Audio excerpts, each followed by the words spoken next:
بسم الله الرحمن الرحیم. السلام علیکم ورحمۃ اللہ وبرکاتہ. انتهایی واجب الاحترام حضرات، د سورو زینا دغه صیفیان رقاصان ملګري د فیسبوک په دغه صفحه باندې هر 3 غنټې پس دی ویډیو کلیپونه شیر کوي او په خپل ویډیو کلیپ کې مونږ ته د مناظرې لپاره دعوت راکوي او د مناظرې چیلنج بازی کوي. نو د ټولو نه اول خو دغه صیفي حضراتو ته دا پیغام ورکول غواړم چې لږ سوچ وکړئ، په ځان کې لږ شعور پیدا کړئ چې آیا مونږ او تاسو په مسئله د رقص باندې مناظره وکړو نو دا عوام به څه وایي چې دا مولیان په څه په ګډوډو سر شوي دي چې اوس په دې خبره باندې مناظره کوي چې آیا په مسجد کې ګډېدل جایز دی او که ناجایز دی. د ټولو نه اول خو یو انسان د پاره خپل د جامه او د خپل لباس او د خپل هغه شعبه چې په کم کار او په کم فن کې او په کم علم په دغه سفر کې دغه انسان مصروف وي، د دې سوچ دی وکي چې زه د رسول الله صلی الله علیه وسلم احادیث درسومه، زه د رب العالمین کلام پاک درسومه او د دې باوجود زه په مسجد کې ګډېږم، نو دا زما دپاره څنګه مناسب دی؟ ګړه خو د ډمانو دپاره د عوامو دپاره هم ناجایز ده. او صیفیان بریلویان به تاسو به اوس په دې خبره باندې مونږ سره به مناظره کوئ چې نه تاسو په جماعتونو کې ګډېږئ او مونږ ورباندې رد وکړو او تاسو وایئ چې نه په مسجد کې خو ګړه جایز ده. دا آخر څنګه ایمان دی؟ نو بیا به داسې کار وکړي دغه عوامو دپاره هم بیا به اسانتیا شي او دغه خصوصا که چېرته دا مثال په تور باندې دغه عوام که چېرته ډمان راولي یو مجلس ته د ګړه دپاره نو ډېر خرچه به ورباندې راځي.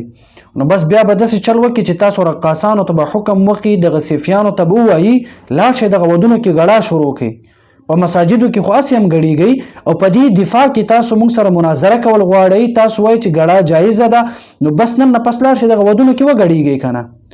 مونږ له سره دماغ خرابوئ چې یو انسان حق خبره نه هم مخ اړوي او حق خبره ور باندې اثر نه کوي، دغه انسان سره مناظره هم هیڅ فایده نه لري. لکه تر اوسه پورې تاسو غړ غړ پګړي وهلې وي او تاسو دغه یو مجمع لګېدلې وي او دغلته ګړاګانې کوئ او دا ټول عمر په مدرسه کې تاسو دا زده نه کړله چې آیا ګډېدل دا په شریعت کې ممنوع دی، ناجایز دی، حرام دی، او بیا په مسجد کې ګډېدل. بس عوامو ته مو ډیر آسان کار پیدا کړله چې نن نه پس چرته په عوامو کې چرته ودونه وي یا چرته ستاسو د صیفیانو په چا کور کې ودونه وي، بس دغه ډمانو ته پیغام مه ورکوئ، په خپله لاړ شئ هلته په ګړه باندې شروع شئ. تاسو خو هسې هم ګړه ته جایز وایئ، هسې هم د ګړه په دفاع کې مونږ سره مناظرې ته کښېنئ. خو بهرحال که بالفرض مونږ سره مناظره کوئ او خامخا مونږ مجبور کوئ مناظرې دپاره، یقینا مونږ مناظرې ته هغه مناظرې ته مونږ هرگز تیار نه یو چې د مناظره کې تاسو حق تسلیم نه کړئ. هغه مناظرې ته مونږ هرگز تیار نه یو چې تاسو پکې بد اخلاقي کوئ او هغې کې تاسو الزام تراشي کوئ او د بل مسلمان سپکوالي او تذلیل کوئ. هغه مناظرې ته مونږ بالکل تیار نه یو. او دویم مونږ دې ته هم تیار نه یو چې د نن سبا په مناظره کې چې کوم باطل وي هغه د ځان د خلاصولو دپاره بې مقصد او بې معنا او فضول تنقیحات او اعتراضات کوي او اصل مقصدي مسله ورنه پاتې سي. داسې مناظرې ته هم مونږ تیار نه یو. که مناظره کوئ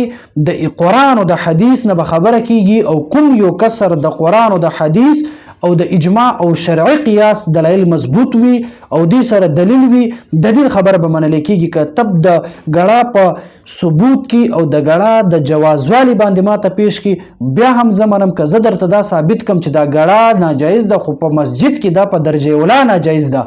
بیا به ته ما سره مني، بیا به را سره ضدبازي نه کوي، بیا به کنزل او بد رد به نه وایي. بل طرف ته تاسو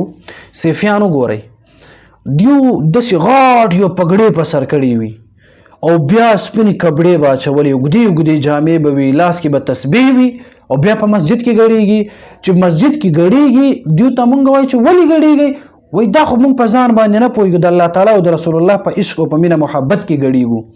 خو د خدای تعالی سادهګانو چې په مسجد کې تاسو باندې د رب العالمین مینه دومره غلبه کوي چې تاسو په مسجد کې ګډیږئ نو چې کله په فیسبوک باندې راشئ نو هغه مینه چرته لاړ شي چې تاسو بل مسلمان ته کنځل کوئ، هغه مینه عشق او محبت چرته لاړ شي چې تاسو د بل مسلمان سپکوالی او توهین کوئ. او هغه یو ظالم سیفي خو کلیپ کړی و، په هغه کلیپ کې داسې په ناز او پاداګانو باندې بل مسلمان باندې الزام او تهمتونه لګوي، بل مسلمان باندې الزام تراشي کوي. باید چې یار تاسو خو ځان له رسول الله شخان مه وایئ، کم سے کم د رسول الله خو دا تعلیمات نه و که نه کم چې تاسو کوئ، د رسول الله خو دغه عمل نه و که نه چې په کوم کې تاسو مبتلا یئ. حضرت ابوبکر، عمر، عثمان، علی رضی الله تعالی عنه، علی رضی الله تعالی عنه اگر که روایاتو کې تاسو هغې یو روایت هم پیش کوئ خو بیا هم یار هغې چې د رسول الله سره څومره مینه محبت دا خو د دې زمانه کې د هیڅ چا نه وي. تاسو په کومه طریقه باندې چې ګډیږئ، دا کوم یو صحابي نعوذ بالله ګډېدلی په مسجد کې که نه هغه صحابو د الله او رسول سره مینه محبت نه و، که نه هغه صحابه کرام په رسول الله صلی الله علیه وسلم باندې نعوذ بالله مین نه و، او تاسو مین شوئ چې په مساجدونو کې به ګډیږئ. لږ د خدای نه یریږئ، لږ د رسول الله صلی الله علیه وسلم نه حیا وکړئ، وشرمیږئ چې رسول الله ته به کم مخ باندې مخامخ کیږئ، څنګه به ورسره خبرې کوئ. او بل اهمه خبر دا هم یاد ولرئ چې الحمدلله دغه مناظرو په دغه میدان کې زمونږ وخت وشوله او د باطل د هر یو حربې او د هر یو چال څخه مونږ خبر یو، او د اهل الباطل د رګونو نه مونږ خبر یو، او هغې د سوچ او فکر او د هغې نظریاتو نه هم مونږ خبر یو. نن سبا مناظرې چې کوم دی دا زیات تر د حق په تلاش کې نشته، بلکې نن سبا دغه مناظره زیات تر زیات د شخص پرستی په بنیاد باندې دی، د حسد او د بغض او د کینې په بنیاد باندې ده. ځکه خو د مناظرې ثمره او نتیجه هم نه وځي. مونږ ځان ستړي کو، قرآن مجید او د احادیثو نه دغه دلایل راجمع کو، او د بل مسلمان د اصلاح دپاره مونږ د میدان مناظرې ته لاړ شو، او دغه ظالمان میدان مناظره کې بیا ګډو واړو باندې سر شي، او مونږ ورته قرآن پیش کو، هغه بیا به وایي چې زما مشر دا ویلی دي، مونږ ورته قرآن وایي، هغه وایي چې زما په عقل دا نه اخلي. نو باید چې دا قرآن مجید چې کله درته پیش شي، رسول الله احادیث درته پیش شي، اجماع او شرعي قیاس درته پیش شي، د دې په مقابل کې د عقل تذکره کول او د خپل مشرانو دفاع کول دا خو جهالت او حماقت او دغه شان د حسد او بغض باندې به بنا وي. نو باید که چرته مناظره کوي د حسد او د بغض او د کینې نه به خپل ځان صفا کوي او بیا به میدان مناظرې ته راځي. او که چرته دغه موجوده مناظرې په شان د حسد او بغض او کینې نه ډکې مناظرې وي څنګه چې زمونږ پنجپرې حضراتو سره کیږي، هغه ظالمانو دپاره مونږ تیاری وکړو، مونږ میدان ته اخلاص باندې ورشو چې کله ورته مونږ قرآن او حدیث پیش کوو نو بیا هغې کوشش دا وي چې څنګه مونږ د موضوع نه هټ کر تنقیحات وکړو، څنګه مونږ خپل ځان دغه دیوبندي حضراتو نه خلاص کړو، څنګه مونږ قرآن او په حدیثو کې تاویلات وکړو، او څنګه مونږ خپل مشرانو دفاع وکړو. دومره حسد او بغض کوي، او باید چې دین ځان سړی وساتي. او بیا یو غټ مرض نن سبا دا موجود دی، که زه اوس خبرې کوم یو کلیپ به وکړم دې کې دغه ظالمان به یو خبره کټ کړي او وروسته مخکې خبرې به ترې نه لرې کړي او بیا په فیسبوک باندې شیر کړي او خلکو ته غلط تاثرات ورکوي. نو دا کم اسلام او کم دین دی، دا کم مذهب ده، او دا کم عاشقي د رسول الله صلی الله علیه وسلم سره ده. نو باید چې د دې ټولو خبرو خیال وساتلی سي. او که چرته مناظرې میدان دې دپاره لګوئ چې د خپل د ګنده عقایدو پټولو او د هغې دفاع کولو کوشش کوئ، نو باید مونږ مناظرې دپاره تیار نه یو. مونږ دغه فساد او شر شاتار او اختلافات او مزید بډکولو دپاره مونږ تیار نه یو. بلکې که چرته مقصد وي د دا وي چې ته به زما په لاس باندې به د خپل غلط او باطل عقاید او نظریاتو نه به توبه طایب کیږي او توبه به وباسي، او زمونږ په لاس باندې به د حق بیعت به کوي چې کوم د رسول الله او د پیغمبر علیه الصلاۃ والسلام د الله رب العالمین طرف نه چې کوم دین میلاو شوی وي، په هغه دین باندې حق او سچ او صدق دل سره ته ایمان او دغه شان د خپل عقیده مضبوط کول غواړي. بېشک مونږ مناظرې ته هم تیار یو، مونږ مباحثې ته هم تیار یو، بېشک زمونږ خوا ته راشئ دې ته هم مونږ تیار یو، مونږ خپل ځان طرف ته درواغ غواړئ هغې ته هم مونږ تیار یو. خو باید دا چې د حق طلب در کې وي،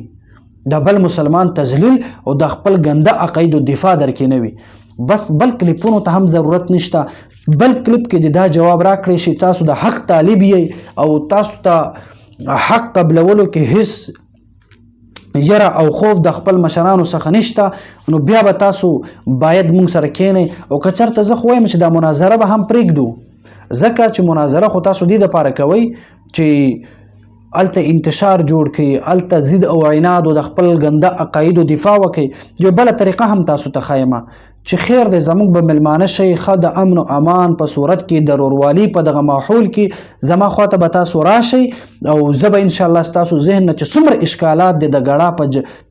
تاسو چې د ګړه دفاع کوئ، د ګړه په جواز باندې فتوا ورکوئ او په مساجدو کې ګډیږئ، نو زه به تاسو ته خیر دی ثابت به کړم چې مساجدو کې ګډېدل دا بالکل ناروا او ناجایز دی. زما خواته راشئ، زمونږ سره کینئ، روروالي په ماحول باندې به انشاءالله پوهه کړم. باید چې د مناظرې دغه میدان نه به بهتره دا وي چې تاسو د روروالي په ماحول باندې راشئ او موږ سره کینئ. هغې وجه دا ده چې زموږ د پنجپریانو سره بېشمار مناظرې شوي دي، خو پنجپریان چرته هم د خپل غلط عقایدو د نظریاتو نه توبه نه وباسي، او چرته هم د خپل غلط عقایدو نظریاتو نه رستو کېږي نه، او چرته هم د خپل مشرانو هغه غلطې خبرې نه هغې رجوع نه کوي، بلکې همیشه د باطلو دفاع کوي. نو د دې په بل طرف مونږ کوشش وکړله یو څو افراد چې هغوی سره مونږ د مینې محبت او د روروالي په ماحول کې مونږ ملاقاتونه وکړله، هغه زمونږ خواله راغلي، مونږ ورته کتابونه وښودله، قرآن او په حدیث باندې هغې زړونه مو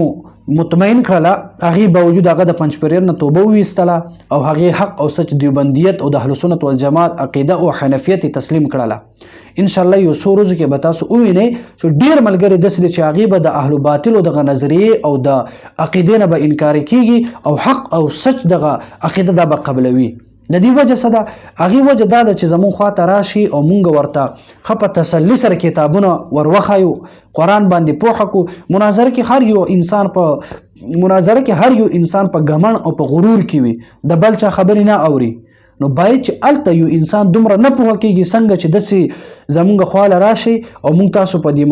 روروالي ماحول کې مونږ تاسو پوهه کړو، یا تاسو خواله مونږ درشو، نو بیا به انشاءالله ډېر زیات فایده به وشي. او که نه بالفرض که تاسو دا وایئ چې مناظره په داسې طریقې سره کېږي چې هغې کې به خامخا د حق او د باطل په مابین کې فرق واضح کوو، او که چېرته د باطل دغه عقیدې نه تاسو رستو کېدل غواړئ د دلایلو په بنیاد باندې، نو بېشک مونږ مناظرې ته هم تیار یو، خو کم مناظرې ته چې په دې مناظره کې به خامخا تاسو حق قبلوئ. که چېرته مونږ تاسو ته حق او سچ ورښکاره کړو، قرآن او حدیث او اجماع او قیاس او د فقه حنفي فتاوجات مونږ درته وښایو او تاسو هغه ومنئ او بالکل حق او سچ تسلیموي، بالکل مونږ د مناظرې دپاره هم تیار یو. نو انشاءالله امید لرم چې دې ځل به تاسو د سنجیدګي مظاهره به کوئ او بد زبانی، بد کلامي او بېهوده خبرو نه به تاسو انشاءالله پرهیز کوئ، اجتناب وکړئ. چې هغې کې یو دا ده چې په فیسبوک باندې کنځل او بدرد دې نه د اجتناب وکړئ. او بل دا خو ډېر بده خبر ده چې صیفي صاحب محترمه چې لکه ستا په سر باندې پګړۍ وي او ته بیا بل مسلمان ته کنځل کوي، نو یقینا دا در سره ډېر زیات بد ښکاري، او کنځل یې مه کوه، حق او سچ تلاش کې اوسه، انشاءالله حق او سچ به مونږ دله درکو. اللهم صل على روح محمد في الأرواح، اللهم صل على جسد محمد في الأجساد، اللهم صل على قبر محمد في القبور. الله رب العالمین د ټول مسلمانانو ته حق او سچ لار وښایي، والله رب العالمین د ټول مسلمانان ته حق قبلولو توفیق ورکړي. واخر دعوانا ان الحمد لله رب العالمین.